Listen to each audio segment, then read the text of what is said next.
মেধাবী তরুণ সাহসী তোমরা জাগাও মনের ইচ্ছা, ছাত্র শিবির হাত বাড়িয়ে জানাই শুভেচ্ছা। এটা মাথায় রাখতে হবে যে লাইফে কোনো শর্টকাট ওয়ে দিয়ে সাকসেস হওয়া যায় না। আমাদের ভিতরে এরকম একটা ট্রেন্ড চালু আছে যে আমরা লাইফে সফল হতে চাই, কিন্তু আমাদের ওয়েটা হলো কি, যত শর্টকাট আমরা লাইফে সফল হওয়া যায় ততই আমাদের জন্য ভালো। এটার কোনো সুযোগ নাই। সততা লাগবে, নৈতিকতা লাগবে। সততা এটাকে মানুষ মূল্যায়ন করবেই এবং এটার মূল্যায়ন অবশ্যই আছেই। কাজেই আমাদের ধর্মীয় চর্চাটাকে বাড়াতে হবে সব ক্ষেত্রে। আলহামদুলিল্লাহ রাব্বিল আলামিন ওয়া সালাতু ওয়াসসালামু আলা রাসূলিহিল কারীম ওয়া আলা আলিহি ওয়া সাহবিহি আজমাইন। এদেশের ছাত্রদের প্রিয় সংগঠন, মেধাবীদের প্রিয় কাফেলা বাংলাদেশ ইসলামী ছাত্র শিবির চট্টগ্রাম মহানগর দক্ষিণ শাখার উদ্যোগে আয়োজিত এসএসসি এবং দাখিল ও সমমানে উত্তীর্ণ জিপিএ 5 কৃতি শিক্ষার্থীদের নিয়ে আয়োজিত সংবর্ধনা অনুষ্ঠানে মহানগর সভাপতি প্রিয় ভাই শহীদুল ইসলাম, উপস্থিত মহানগর শাখার সেক্রেটারি, অন্যান্য নেতৃবৃন্দ, প্রিয় কৃতি শিক্ষার্থী ছাত্র বন্ধুরা, সবাই কেমন আছেন? যারা জিপিএ 5 পায়, যারা সফলতার সাথে উত্তীর্ণ হয়, নিঃসন্দেহে এটা সত্য যে তারা আজকে যারা এখানে আসছে তারা সৌভাগ্যবান। কারণ সৌভাগ্যবান এই জন্য যে তারা মেধাবী, তারা পরিশ্রমী। বাস্তবতা হলো যে মেধাবী, পরিশ্রমী এবং প্রচেষ্টা সবসময় ছিল বলেই তারা সফল হতে পেরেছে। ব্যতিক্রম করতে পারে যে আমি অনেক চেষ্টা করার পরও ফেল গিয়েছি, এই সংখ্যাটা হলো খুবই কম। কুরআনের একটি কথা বলতে চাই। কুরআনের একটা বক্তব্য আছে, ওমান জাহাদা ফাইন্নামা ইউজাহিদু লিনাফসি। যে চেষ্টা করে আল্লাহ তাকে তার চেষ্টার প্রতিদান দান করেন। কাজেই যারা চেষ্টা করেছে আল্লাহ তাদেরকে সফলতার সাথে উত্তীর্ণ করেছে। এটা সত্য যে আজকে আমরা সকলেই কি আনন্দিত, উৎফুল্লিত। আমি যদি আপনাদেরকে বলি প্রথমে, তাহলে এটা বলতে পারি যে এসএসসিতে জিপিএ 5 পাওয়া অথবা সফলতার সাথে পাশ করা মানে হলো আমার জীবনের অসংখ্য সিঁড়ি সামনে তার প্রথম সিঁড়িতে আমি সবেমাত্র যাত্রা শুরু করেছি। এখন আমার সামনে আরো অনেক পথ অতিক্রম করতে হবে, আমাকে আরো অনেক দূরে যেতে হবে। কত দূরে যেতে হবে? এই দূরত্বের কোনো শেষ নেই। কিন্তু আমরা এই দূরত্বে যেতে গিয়ে অনেকেই ক্লান্ত হয়ে যাব, অনেকে আমরা ব্যর্থ হয়ে আমাদের যাত্রাটাকে স্টপ করে দেব, অনেকেই আমরা আমাদের লাইফের যে টার্গেট, আমরা সেই টার্গেট নিয়ে অনেক দূরে চলে যাব। একটা বিষয় মাথায় রাখতে হবে, একটা কথা কমন আমাদের দেশে প্রচলিত আছে, বা এটা হলো সত্য, সেটা হলো যে স্বাধীনতা কি অর্জনের চেয়ে রক্ষা করাটা অনেক কঠিন। ঠিক একই সফলতার যে ধারাটা শুরু হয়েছে, যারা উত্তীর্ণ এবং যারা জিপিএ 5 পাওয়া, আগামীতে আমরা আমাদের এই ধারাবাহিকতা বজায় রাখতে পারবো কিনা এটা আমাদেরকে একটু চিন্তা করতে হবে। এটা মাথায় রাখতে হবে যে লাইফে কোনো শর্টকাট ওয়ে দিয়ে সাকসেস হওয়া যায় না। আমাদের ভিতরে এরকম একটা ট্রেন্ড চালু আছে যে আমরা লাইফে সফল হতে চাই, কিন্তু আমাদের ওয়েটা হলো কি, যত শর্টকাট আমরা লাইফে সফল হওয়া যায় ততই আমাদের জন্য ভালো। এটার কোনো সুযোগ নাই। কাজেই আজকে যারা এখানে আসছে, নিঃসন্দেহে তারা বাস্তবতাকে বুঝবে, তারা বোঝে এবং আগামীর কি, আমার লাইফের কি যুদ্ধ, আমাকে আরো কত দূর যেতে হবে, একটা সংকীর্ণ পথ আমাকে পাড়ি দিতে হবে। আমি যদি সফল ব্যক্তি হতে চাই, আমাকে সেই সফল ব্যক্তি হওয়ার প্রস্তুতিগুলো এখনই গ্রহণ করতে হবে। শুধু আজকের জিপিএ 5 পাওয়া মানেই আমি লাইফে সফল, আর নেক্সট যেগুলো আছে আমার লাইফের পরবর্তী যে স্টেপগুলো, সেখানে আমি সফল হব কিনা এটা নিয়ে এখন আমাদের প্রস্তুতি গ্রহণ করা এটা খুব বেশি দরকার। দ্বিতীয়ত, এম ইন লাইফটাকে ফিক্সড করে সুপারভিশনটা শুরু হওয়া উচিত এখন থেকেই। এবং একটা সময় ছিল এসএসসি পরীক্ষা দেওয়ার পরে বা দাখিল পরীক্ষা দেওয়ার পরে আমরা এখন পর্যন্ত ক্লাস শুরু হওয়া পর্যন্ত মাঝখানে অনেক একটা গ্যাপ আমাদের লাইফে ছিল। এই গ্যাপটাকে আমরা কি কাজে লাগিয়েছি যদি বলি, তাহলে অনেকেই পেরেছে, অনেকে পারেনি। আমি অনুরোধ করব, এখনো আমাদের সময় আছে। কাজেই আমি কি হতে চাই, আমার স্বপ্নটা কি? আমি কি মেডিকেলের স্টুডেন্ট হতে চাই, অথবা আমি ইঞ্জিনিয়ারিং কোনো ইউনিভার্সিটিতে, হতে পারে বাংলাদেশের সবচাইতে সেরা ইউনিভার্সিটি, মেধাবীদের সবচাইতে মূল যে জায়গাটা, বুয়েট হতে পারে ঢাকা ইউনিভার্সিটি, হতে পারে যে কোনো পাবলিক ইউনিভার্সিটি অথবা মেডিকেল। আমাকে টার্গেট নিতে হবে যে আমি আমার সেই লক্ষ্যে পৌঁছার জন্য আমি প্রস্তুতি নিচ্ছি। ইসলামী ছাত্র শিবির তার জনশক্তিরা, যারা ইউনিভার্সিটিতে পড়ে, যারা মেডিকেলে পড়ে, তারা তোমাদের সাথে কানেক্ট হতে চায় এখন থেকেই। যে আমি, এবং এটা আমি বলতে পারবো স্পষ্ট করে, যদি কেউ জিপিএ 5 পাওয়া স্টুডেন্ট বলে যে ভাইয়া আমি মেডিকেলের কোনো একজন ভাইয়ের সাথে আমি কানেক্ট হতে চাই, আমাকে সে নিয়মিত সুপারভিশন করবে, আমাকে নিয়মিত সাজেশন করবে, আমার লাইফের গাইড কি হবে আমাকে গাইডলাইন করবে। এটা হলো যে ইসলামী ছাত্র শিবির তোমাকে সেই সেতু বন্ধনটা সৃষ্টি করে দিবে, তার সাথে তোমার কানেক্ট তৈরি করে দিবে। কাজেই আজকে যারা আসছে এখানে সবাইকে বলবো যে আমাদের সেই সুযোগটা আছে, ইসলামী ছাত্র শিবির সেই দায়িত্ব পালন করে। আমরা আমাদের জীবনের সেই এমটাকে যেন ঠিক রাখি, এর জন্য আমাদেরকে আজকে থেকেই, এখন থেকেই, এই মুহূর্ত থেকে আমাদের প্রস্তুতি গ্রহণ করা উচিত। এরপরে থার্ড, আমাদেরকে 2টা বছর খুব কষ্ট করতে হবে। কত কষ্ট করতে হবে? প্রথম হলো যে কয়েকটা জিনিস বাদ দিতে হবে। এর ভিতরে একটা জিনিস খুবই গুরুত্বপূর্ণ, সেটা হলো যে সবচাইতে সস্তা বিনোদন যেটাকে বলে, এই সস্তা বিনোদনকে বাদ দিতে হবে। এন্টারটেইনমেন্টকে যদি আমরা 2 ভাগে ভাগ করি, তাহলে একটা হলো যে খুব সস্তা চিপ এন্টারটেইনমেন্ট, আর একটা হলো যে পার্মানেন্টলি বা সাস্টেইনেবল, আমাদের লাইফের জন্য খুব বেশি ইম্পর্টেন্স। তাহলে আমরা যদি চিপ যদি বলি, খুবই সস্তা দরের যদি আমাদের বিনোদনের কথা বলি, তাহলে প্রথমে বাদ দিতে হবে ডিভাইস আসক্তি থেকে নিজেদেরকে সেভ করতে হবে। সকল ধরনের ডিভাইস থেকে আমি নিজেকে মুক্ত রাখতে চাই। এবং এটা সত্য, যারা মেডিকেলে মেরিট লিস্টে যাদের নাম প্রথমে থাকে, তারা অন্তত এই ধরনের আসক্তি থেকে নিজেদেরকে সেভ রাখছে। এবং এটা আমরা ট্রুথলি আমরা দেখি, প্রমাণিত, তারা এটা স্বীকার করেছে। ঢাকা ইউনিভার্সিটিতে অ্যাডমিশন পরীক্ষায় তারা তাদের অবস্থানটাকে প্রথমে রেখেছে, এরা হলো ডিভাইস আসক্তি থেকে নিজেদেরকে মুক্ত রেখেছে। এর জন্য প্রথম হলো যে আমাদের এই ডিভাইস আসক্তি থেকে মুক্ত থাকতে হবে। সেকেন্ড হলো যে আমরা যে ফেসবুকে বা সোশ্যাল মিডিয়ার এই অঙ্গনে বিচরণ করি, আমাদের এই অঙ্গনে স্পেশালি যদি এখন বলি, এই যে রিলস দেখা এবং এইটাকে ঘন্টার পর ঘন্টা স্ক্রলিং করা, যে আমি ব্রাউজিং করছি, স্ক্রলিং করছি। আমি ঘুমাতে গেছি কখন? রাত্রে। আমি রাত্রে ঘুমাতে গেছি হলো একদম সাধারণ মানুষের মতোই 10টাতে ঘুমাতে গিয়েছি আমি, কিন্তু আমার ঘুম আসছে রাত 2টায়। মাঝখানে কত সময় লাইফের গুরুত্বপূর্ণ টাইম শেষ হয়ে গেছে। কাজেই যারা আজকে এখানে জিপিএ 5 পায়, তারা যদি পার্মানেন্টলি বিনোদনটাকে ভোগ করতে চায়, তারা খুব ভালো ফিল করতে চায়, তাদেরকে গেমস আসক্তি থেকে নিজেদেরকে সেভ করতে হবে। এটা যদি আমরা করতে পারি, তাহলে আমরা আমাদের জীবনের গুরুত্বপূর্ণ জায়গায় আমরা পৌঁছতে পারবো।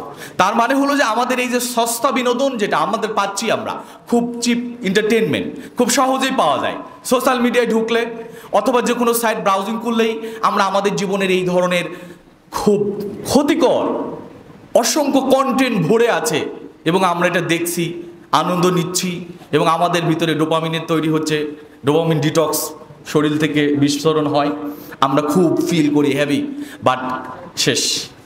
এটাই তো আমাদের এই জায়গা থেকে ব্যাক আসতে হবে। সেকেন্ড হলো যেটা সাস্টেইনেবল। সেটা কি? সাস্টেইনেবল হলো আজকে যারা জিপিএ 5 পেয়ে এখানে আসছে, এটা হলো সাস্টেইনেবল। এটাকে লাইফে সারা জীবন ফিল করা যাবে যে আমি জিপিএ 5 পেয়েছিলাম, ইসলামী ছাত্র শিবির আমাদেরকে ইনভাইট করছে, ইসলামী ছাত্র শিবির আমাদেরকে কংগ্রেচুলেশন জানিয়েছে, সংবর্ধনা দিয়েছে, এবং আমাদের লাইফে সবাই এটা ফিল করে যে যেটা স্থায়ী। এবং সামনে দুইটা ধাপ, একটি হলো যে আমি যদি এইচএসসিতে এরকম জিপিএ 5 পাই, এরপরের কম্পিটিশনে অ্যাডমিশনে গিয়ে আমি কোনো একটি মেডিকেল বা ইঞ্জিনিয়ারিং যে কোনো ইউনিভার্সিটিতে বা পাবলিক ইউনিভার্সিটিতে আমি আমার নিজেকে যদি ভর্তি করতে পারি, তাহলে এইটা আমাদের জন্য সাস্টেইনেবল এন্টারটেইনমেন্ট। এটাকে আমার দীর্ঘ সময় আমি এর থেকে তৃপ্তি নিতে পারবো, এটার মাধ্যমে আমি আমাকে খুব বেশি আমার ভিতরে ফিলটাকে কাজে লাগাতে পারবো। আর যদি আমি এখনই খুব সস্তা কোনো বিনোদনের খপ্পরে পড়ে আমি নিজেকে ধ্বংস করে ফেলি, শর্ট টাইমে যাওয়ার পরেই আমার ভিতরে এরকম তৈরি হবে যে আমি তো আমার লাইফটাকে শেষ করে আসছি। কাজেই আজকে যারা আসছো এখানে অন্তত রিকোয়েস্ট থাকবে যে এই জায়গা থেকে নিজেদেরকে আপাতত সেফ রাখা। 4 নাম্বার, সেটা হলো যে আমাদের দেশ নিয়ে একটু চিন্তা করতে হবে। আমাদের দেশের দিকে যদি তাকাই তাহলে আমরা কি দেখতে পাই? আমাদের দেশের দিকে যদি তাকাই তাহলে আমরা এটা দেখতে পাই যে আমাদের দেশের সবচাইতে বড় বড় দুর্নীতিবাজরা আমাদের রাষ্ট্র চালায়। ব্যাংক একীভূত হয়ে যাচ্ছে, রিজার্ভ কমে যাচ্ছে। এটার মূল পেছনে হলো কিছু ব্যক্তিরা দুর্নীতিগ্রস্ত, তারা আমাদের এই রিজার্ভটাকে শেষ করেছে, বিদেশের টাকা জমিয়ে দেশের অর্থটাকে ধ্বংস করেছে। কাজে এই জায়গায় যদি একটু চিন্তা করি, যারা এখন রাষ্ট্র চালায় বা এই সেক্টরগুলো চালায় তারা প্রত্যেকেই মেধাবী, ইভেন আমাদের চাইতে বেশি মেধাবী। আজকে যারা এখানে আছে তারা তো সফল, কেউ রাষ্ট্রের প্রধান, কেউ রাষ্ট্রের গুরুত্বপূর্ণ আমলা, কেউ গুরুত্বপূর্ণ ব্যক্তি। কাজেই তারা তো জিপিএ 5 পাওয়ার চাইতে বেশি ভালো রেজাল্ট করে রাষ্ট্রের গুরুত্বপূর্ণ ব্যক্তিতে পরিণত হয়েছে। তাহলে এটার মূল কারণটা কি? কি কারণে তারা দুর্নীতিগ্রস্ত, কি কারণে তারা আজকের এই অবস্থায়? তাহলে আমরা এটা স্পষ্ট বলতে পারি যে প্রথমত হলো যে আমাদের শিক্ষা ব্যবস্থা হলো দায়ী।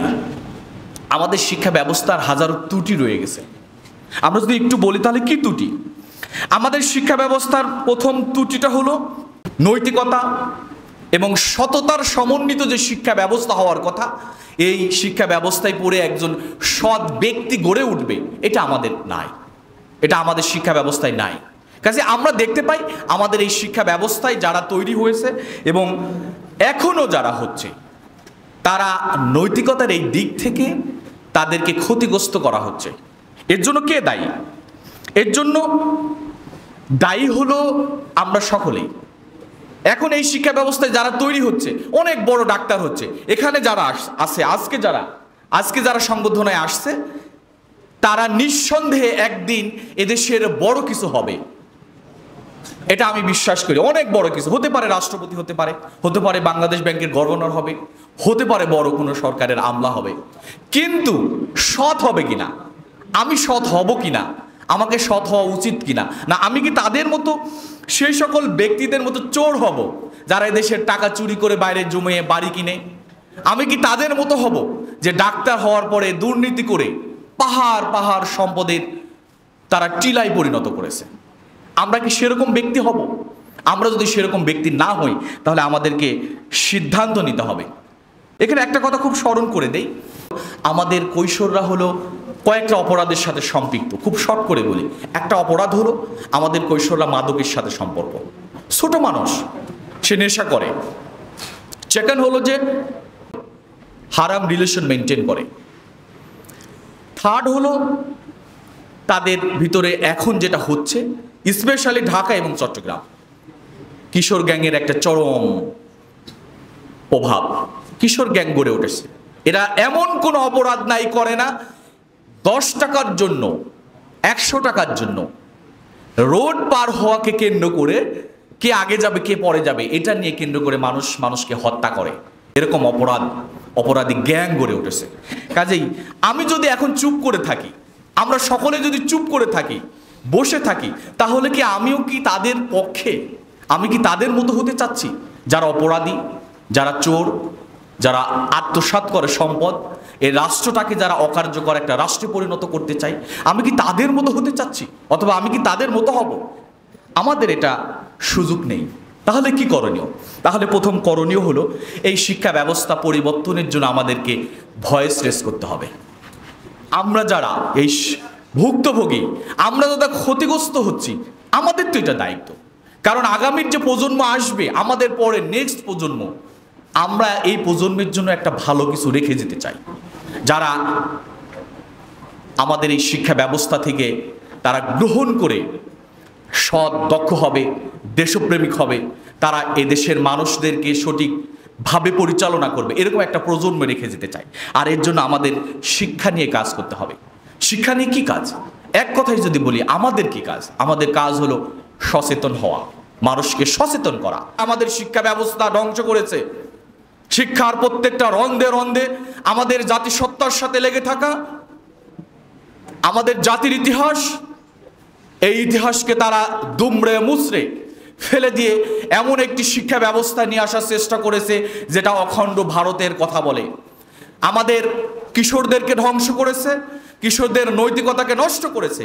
কাজেই আমাদেরকে এখনই প্রতিবাদী হতে হবে, আমাদের সাহসী হতে হবে। আমাদের কি করতে হবে? আর কি করতে হবে? আমাদের পারিবারিক শিক্ষাকে কাজে লাগাতে হবে। আমাদের পারিবারিক শিক্ষাটা খুব বেশি ইম্পর্টেন্স। আমাদের দায়িত্ব হলো আমরা আমাদের এখনো যে পারিবারিক শিক্ষা আছে, মূল্যবোধ আছে, আমরা আমাদের সেই পারিবারিক শিক্ষা বা মূল্যবোধটাকে আমরা কাজে লাগাতে চাই। আজকে যারা এখানে আসছে সবার প্রতি অনুরোধ থাকবে যে আমাদের পরিবার আমাদেরকে খারাপভাবে দেখতে চায় না, কখনোই কোনো পরিবারে আমাদেরকে, আমি কি এখন চিন্তা করি বা করি, আমাদেরকে এরকম দেখতে চায় না। তারপরে যেটা ধর্মীয় চর্চা বাড়াতে হবে, এটা আমাদের জন্য খুব বেশি দরকার। ধর্মীয় চর্চা কি? ধর্মীয় চর্চার ভিতরে যদি আমি বলি, তাহলে সততা হলো আমাদের জন্য বেশি গুরুত্বপূর্ণ। সততা লাগবে, নৈতিকতা লাগবে। সততা, এটাকে মানুষ মূল্যায়ন করবেই এবং এটার মূল্যায়ন অবশ্যই আছেই। কাজেই আমাদের ধর্মীয় চর্চাটাকে বাড়াতে হবে সব ক্ষেত্রে। এবং আমি এটা বিশ্বাস করি, যারা ধর্মীয় চর্চাটাকে বেশি গুরুত্ব দেয় তারা হলো লাইফে সবচাইতে ভালো ফিল নিয়ে থাকে, প্রশান্ত নিয়ে থাকে। তাদের ভিতর কোনো দুশ্চিন্তা হয় না, তাদের ভিতর কোনো খারাপ কোনো কিছু আসে না। এজন্য আমি বলবো যে আমাদেরকে ধর্মীয় চর্চা বাড়াতে হবে। ইসলামী ছাত্র শিবির সকল ছাত্রদের জন্য সেই দ্বার উন্মুক্ত করে রেখেছে, আমাদেরকে এগিয়ে আসতে হবে। এরপরে আরেকটি কথা, ইসলামী ছাত্র শিবিরের সাথে সম্পৃক্ত হওয়াটা নিছক এটা রাজনৈতিক কোনো সংগঠনের নাম নয়। ইসলামী ছাত্র শিবির প্রতিষ্ঠা লগ্ন থেকেই এই ছাত্র শিবির পরিচালিত হয় আল্লাহ এবং আল্লাহ রসুল সাল্লাল্লাহু আলাইহি সাল্লামের প্রদর্শিত আদর্শ দিয়ে। কাজেই কেউ যদি শান্তি পেতে চায়, মুক্তি পেতে চায়, তাহলে ইসলামী ছাত্র শিবিরের ছত্রছায়ায় আসার পরেই সে মুক্তির সে পথ দেখবে। ইসলামী ছাত্র শিবির সেই দায়িত্ব নিয়ে মুক্তির পথ দেখায়। আমি আজকে যারা আছে তাদেরকে অনুরোধ করব। এবং আরেকটি কথা যেটা আমাদের এই অবস্থা থেকে মুক্তি দিতে পারে, অন্যদের থেকে নেয়া পাশ্চাত্যের সভ্যতা, সংস্কৃতি, জ্ঞান চর্চার এই জায়গা থেকে আমরা যদি নিজেদেরকে বের করে নিয়ে আসতে পারি, অন্যের সমাধান দিয়ে আমার সমস্যার সমাধান হবে না, যেটা আমরা করে ফেলেছি। আমাকে ডিসাইড করতে হবে, আমার সমস্যা আমাকে সমাধান করতে হবে। এজন্য প্রিয় ভাইদেরকে বলবো, যারা আজকে আসছে, আমাদেরকে সমস্যা সমাধানের জন্য আমাদের উদ্যোগী হতে হবে। আর এর জন্যই আমাদেরকে বিকল্প কোনো ওয়ে নাই, আমাদেরকে ভয়েস রেজ করতে হবে। আমি অনুরোধ করবো আপনারা সে কাজগুলো করবেন। শেষ কথা, আমাদের দেশে মেধাবীদেরকে মূল্যায়ন করা হচ্ছে না। মেধাবীদেরকে সঠিকভাবে, যদি ছোট্ট একটা দেশের কথা বলি, আমাদের দেশের সাথে তুলনা হবে না। ব্রুনাইয়ের কথা যদি বলি, মানুষের সংখ্যা প্রায় 5 লক্ষর মতো কাছাকাছি, একটা জেলার সমান, বাংলাদেশের যে কোনো একটা জেলার সমান। এখন একটা ছোট জেলার যদি ইউনিভার্সিটিগুলা পৃথিবীর র্যাঙ্কিংয়ে পজিশনে থাকে, দক্ষিণ এশিয়ায় বা এশিয়ার ভিতরে আমাদের দেশের ইউনিভার্সিটি 300-র পরে যখন সিরিয়াল হয়, ইভেন ঢাকা ইউনিভার্সিটি 500-র পরে যাদের সিরিয়াল, 500 থেকে যাদের সিরিয়াল, তার মানে বুঝতে হবে যে আমাদের দেশের পজিশনটা কোথায়, আমরা কোথায় আছি। অথচ আমাদের চাইতে ম্যান পাওয়ার, আমাদের চাইতে পপুলেশন পৃথিবীর যে কোনো দেশের চাইতে আমরা অনেক বেশি সমৃদ্ধ এই জায়গায়। কিন্তু আমাদের প্রবলেমটা হলো আমাদের এই পপুলেশনকে আমরা মানব সম্পদে পরিণত করা, এই যে হিউম্যান রিসোর্সে পরিণত করা, এটা আমরা পারি নাই, আমাদের রাষ্ট্র পারে নাই, কেউ পারে নাই। কাজে আমাদের জন্য এই জায়গায় খুব বেশি থ্রেট। তাই আজকে আমি বলতে চাই, আমাদের আত্মসাৎকারী যারা এদেশের সম্পদকে আত্মসাৎ করে, যারা ব্যাংক লুট করে, যারা এদেশের স্বাধীনতা সার্বভৌমত্ব নিয়ে ষড়যন্ত্র করে, এটা একটা বাস্তব সত্য। তোমরা জানবা যে আমরা দেখেছি যেদিন 26শে মার্চে আমরা স্বাধীনতা দিবস পালন করছি, সেই দিন আমাদের সীমান্তে হত্যা হচ্ছে। ঈদের দিনে আমরা দেখেছি হত্যা। আমরা স্বাধীনতা দিবস পালন করি আর সীমান্ত অরক্ষিত, সীমান্তে হত্যা হয়। তার মানে আমাদের দেশের স্বাধীনতা নিয়ে কি ষড়যন্ত্র করা হচ্ছে। কাজে আমরা যদি আমাদের এইরকম পরিস্থিতি থেকে আমাদের দেশটাকে উদ্ধার করতে চাই, তাহলে আমাদেরকে অবশ্যই দেশ নিয়ে ভাবতে হবে। কাজে আজকে যারা আসছে সবাইকে বলবো, সমৃদ্ধ বাংলাদেশ গড়ার লক্ষ্যে দেশপ্রেমিক, সৎ, দক্ষ দেশপ্রেমিক নাগরিক তৈরি মূলত করেন ইসলামী ছাত্র শিবির। আজকে যারা আসছে নিঃসন্দেহে ইসলামী ছাত্র শিবিরের এই ছায়ায় তাদেরকে আমন্ত্রণ জানাবো যে ইসলামী ছাত্র শিবিরের এই সংগঠনে এসে আমার নিজেকে আমি ধন্য করতে পারবো।